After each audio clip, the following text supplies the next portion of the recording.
हनुमान की जय, बुद्धि माता की जय।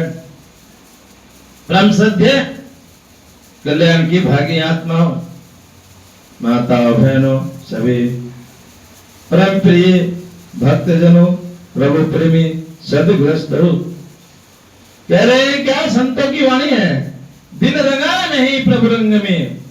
यदि दिन ही नहीं रंगा, अंदर से ही नहीं वैराग्य उत्पन्न हुआ, अंदर से ही नहीं ज्ञान हुआ, अंदर से ही श्रद्धा उत्पन्न नहीं हुई, अंदर से निष्ठा उत्पन्न नहीं हो, तो कपड़े रंगने से कोई फायदा नहीं है। दिल रंगा नहीं प्रभु रंग में, क्या हो कपड़े रंगने में। अर्थात विवेक के पश्चात ही वैराग्य का स्थान है। जब विवेक होगा तभी वैराग्य होगा, और तब कपड़े रंगने में भी अच्छा लगेगा।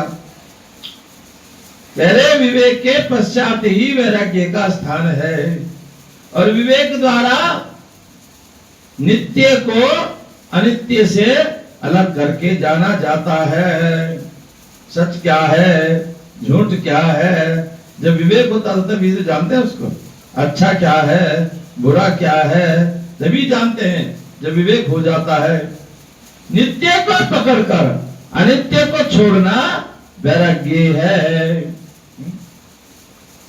नित्य को पकड़ करके अनित्य जो है नहीं है उसको पकड़ छोड़ देने से ही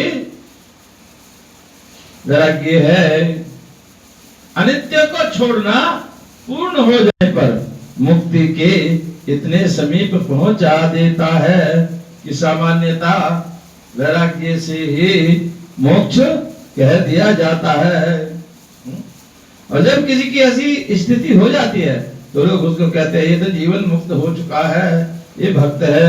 गांव देहात में उसको अलग अलग लोग उपमा देने शुरू कर देते हैं, प्रभु प्रेमी है महाराज, बड़ा ज्ञानी है, ये जीवन मुक्त हो गया है। कब? जब नित्य को पकड़ लेता, अनित्य को छोड़ देता, अर्थात झूठ को पकड़ छोड़ देता, सत्य को पकड़ लेता है। जब विवेक हो जाता है, विवेक के पश्चात ही वैराग्य का स्थान है, और तभी वैराग्य होता है। अतएव पुराण एवं योग आदि शास्त्रों में वैराग्य का विस्तृत वर्णन है। बौद्ध धर्म में वैराग्य प्रतिपादन श्रेष्ठता से किया गया है, एवं इन कवियों में आधुनिक मनोविज्ञान के विपरीत भोगवाद का उत्कृष्ट उदाहरण मिलता है। मध्यकालीन सगुण परंपरा तो भोगवादी वज्रयान एवं सहजयान की छाया से प्रभावित वैष्णव मंत्र की वह दुर्गंधी है, जो किसी भी सुसंस्कृत मानव में केवल जुगुप्सा को उत्पन्न करती है। अर्थात मोक्ष साधनों में वैराग्य अत्यंतम आसाधन है, अर्थात सबसे ऊपर साधन है। मोक्ष प्राप्त करना है तो वैराग्य होना अनिवार्य है। बंधन और मोक्ष का मूल कारण मन ही है, और मन एवं मनुष्य नाम कारणम बंध मोक्षयो। मन एवं मनुष्य नाम कारणम बंध मोक्षयम। अर्थात वैराग्य मन नियंत्रण का प्रथम साधन ही नहीं है, अंत तक चलने वाला साथी भी है। जीवन मुक्ति में ही वैराग्य सहज भाव से रहता है, और वह वैराग्य से ही वीतरागता ही आती है। राग तो ज्ञान का प्रधान शत्रु है। जिस प्रकार मूल जड़े प्रवृत्ति कार्य से उपादेय सामग्री को वृक्ष को ग्रहण कराने का साधन है, अतः मूल बिना वृक्ष नहीं टिक सकता, उसी प्रकार वैराग्य भी नित्य नित्य संसार से नित्य को हटाकर उसे साधना को देता है। अर्थात हमेशा सत्संग करना चाहिए, भगवान का भजन करना चाहिए, नित्य साधन यहाँ कह रहे हैं, तो तभी वो वैराग्य भी रुकेगा। अतः उसके बिना साधन वृक्ष न पुष्ट हो सकता है और न बना ही रह सकता है। ज्ञान की प्राप्ति, परिपोषण, बुद्धि सभी वैराग्य धीन है। वैराग्य और त्याग का भेद जानना आवश्यक है। विषयों का सेवन न करना त्याग है, और विषय सेवन प्राप्त होने पर भी उसमें आसक्ति का उत्पन्न न होने देने का साधन वैराग्य है। अर्थात त्याग स्वतः साध्य नहीं है। रोगी को पथ्य पर रहना पड़ता है, परंतु पथ्य द्वारा स्वास्थ्य प्राप्ति के साध्य हैं। बेशक पथ्य बिना स्वस्थ नहीं रह पाती। पथ्य स्वतः ही साध्य नहीं है। स्वस्थ होने पर पुनः यथेष्ट खाने पर भी स्वास्थ्य से गिरता नहीं। इसी प्रकार त्याग तथा वैराग्य सिद्ध हो जाने पर पदार्थों के सान्निध्य में भी रागो उत्पत्ति असंभव है। सदाशिव राग रहित है।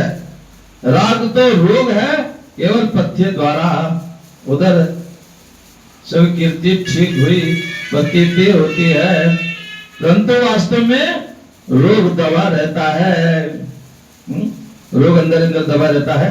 उसी प्रकार केवल विषयों के त्याग से वैराग्य प्रतीत होता है, परंतु वास्तव में राग अंदर दबा रहता है।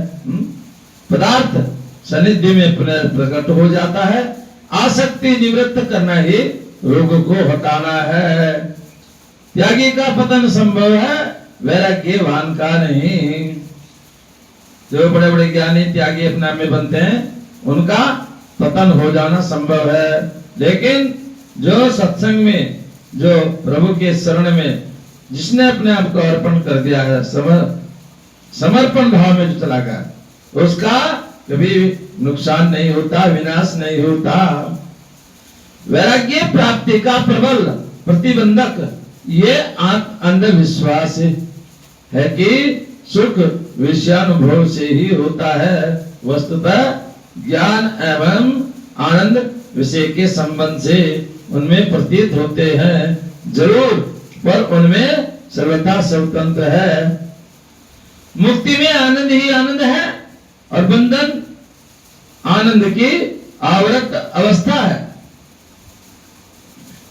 अस्वस्थ भाव आवरण जिस प्रकार आत्मसत्ता को आच्छादित करता है एवं अभाव आवरण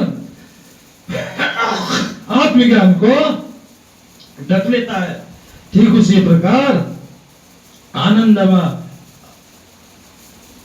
आवरण आनंद का आच्छादित कर देता है, अर्थात ढक लेता है। इसका विस्तृत विवेचन लघु चंद्रिका ग्रंथ में दृष्टि है। जैसे घट से अवच्छिन्न ब्रह्मनिष्ठ अज्ञान के नाश से वर्तमान ज्ञान, तो ज्ञान के पर्दा हटाने को ही घट ज्ञान होना कहा जाता है। उसी प्रकार आनंद प्राप्त हो जाने पर ये जो भी उसके ऊपर पर्दा पड़ा है, जो ढका हुआ है, उसको हटा देने पर आनंद प्राप्त होता है। उसी को वास्तविक ज्ञान कहते हैं।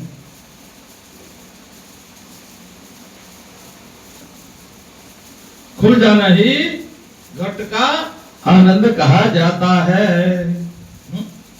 घूंघट खुल जाना अर्थ जो ज्ञान ढका हुआ है आपके अंदर, उसका उगड़ जाना अर्थात तो अनावरण हट जाना, यही घट वृत्ति का कारण है।